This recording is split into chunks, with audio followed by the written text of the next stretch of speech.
Good morning. This is our second video on the topic contract of ijara. In this video, we will discuss the ijaratul al-ashkhas. The first condition is the subject matter of ijara must have valuable use. The second condition is that the subject matter of ijara must be known and identified. In this contract, it is the responsibility of the owner कि जिस भी object को वो least कर रहा है उसको properly identify करे और जो है सेकंड पार्टी की प्रॉपर नॉलेज में लेकर आए. फॉर एग्जांपल, अगर कोई पर्सन बोलता है कि मैं इन दो घर में से कोई एक घर आपको रेंट कर रहा हूँ, तो ये इनवैलिड कॉन्ट्रैक्ट होगा, बिकॉज इसमें जो घर है सब्जेक्ट मैटर ऑफ कॉन्ट्रैक्ट वो जो है at the time of contract invalid है, आइडेंटिफाई नहीं है प्रॉपर तरीके से सेकंड पार्टी की नॉलेज में नहीं है. और जब तक कि वो सेकंड पार्टी की कम्प्लीटली नॉलेज में नहीं है और प्रॉपरली आइडेंटिफाई नहीं है तो वो एक वैलिड कॉन्ट्रैक्ट का सब्जेक्ट मैटर नहीं हो सकता. The third condition is that the time period should be fixed whether it is short और लॉन्ग. जो टाइम पीरियड होता है लीज का वो कॉन्ट्रैक्ट ऑफ इजारा के अंदर प्रॉपरली फिक्स्ड होना चाहिए. ये मेजॉरिटी का जो है ओपिनियन भी है, बिकॉज अगर टाइम पीरियड जो है वो फिक्स नहीं होता तो वो बाद में जो है वो डिस्ट्रीब्यूट क्रिएट्स करता है पार्टी के दरमियान में. जो फोर्थ कंडीशन है वो एक ये है कि subject matter should be actually deliver.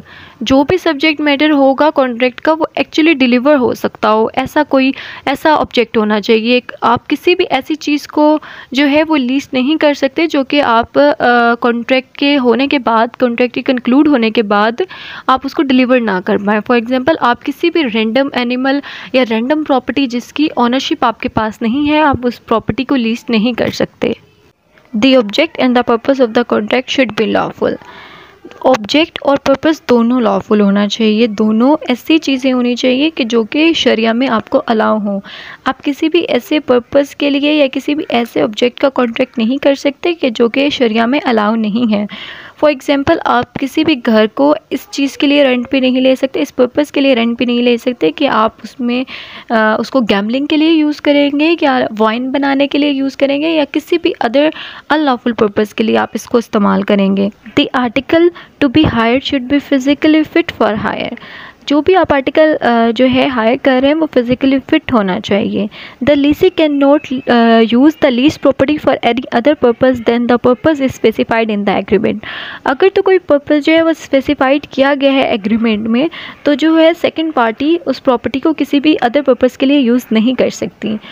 But if अगर कोई पर्पस स्पेसिफिकली मेंशन नहीं है एग्रीमेंट में, तो सेकंड पार्टी किसी भी नॉर्मल कोर्स के लिए उसको इस्तेमाल कर सकती है. बट अगर वो एबनॉर्मल कोर्स के लिए, एबनॉर्मल पर्पस के लिए उस प्रॉपर्टी को यूज़ करना चाहती है तो वो विदाउट ऑनर की परमिशन के उसको यूज़ नहीं कर सकती. A property of joint owner by 2 or more person can be leased out.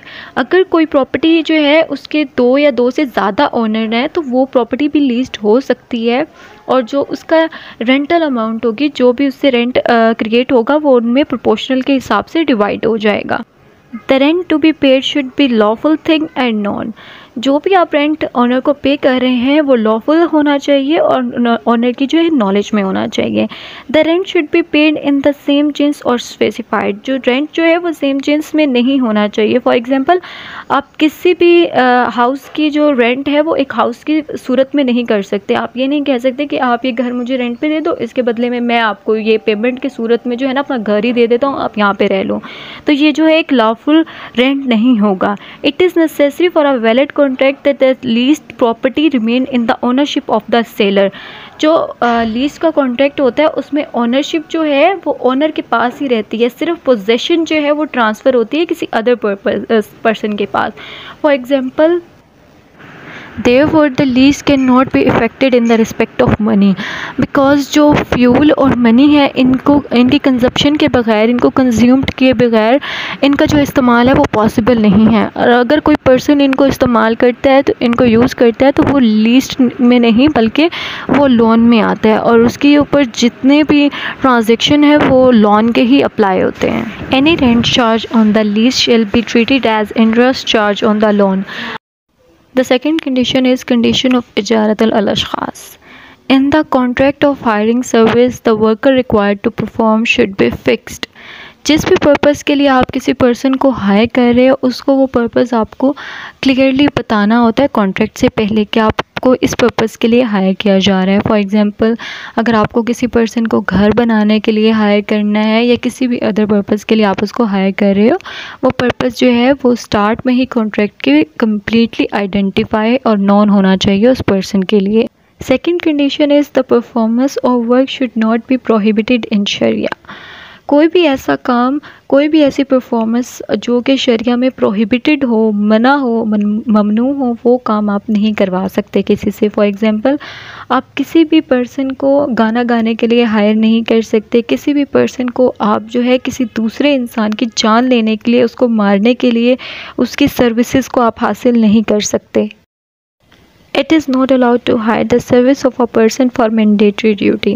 आप किसी भी इबादत के लिए किसी दूसरे पर्सन को जो है हायर नहीं कर सकते। वो ड्यूटीज़, वो रिस्पॉन्सिबिलिटीज़ जो कि आपको ख़ुद परफॉर्म करनी होती हैं। फॉर एग्ज़ाम्पल, आप किसी भी पर्सन को नमाज़ पढ़ने के लिए उजरत देकर हायर नहीं कर सकते, या किसी भी पर्सन को आप जो है पैसे देकर हज नहीं करवा सकते अपनी जगह पर।